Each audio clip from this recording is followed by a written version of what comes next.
Hello everyone and welcome back to another video. Today we're going to see how to restore accidentally removed Google Play Store on an Android phone. Firstly, try checking hidden apps. Sometimes the Google Play Store isn't deleted but simply hidden.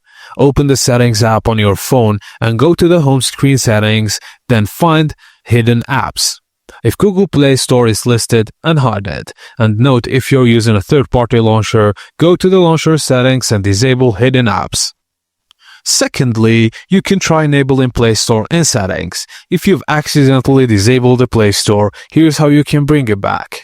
Open Settings on your phone, then go to Apps and Notification or Application Manager or Installed Apps. The name may vary by device. Scroll through the list and find Google Play Store. If you see the option Enable, tap it. This will reactivate the Play Store on your phone. Just know that if you can't find it, tap the three-dot menu and go to System Apps to make sure it's listed there.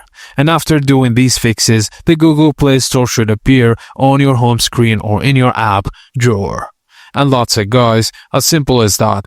Thank you for watching, and please don't forget to like and subscribe for more.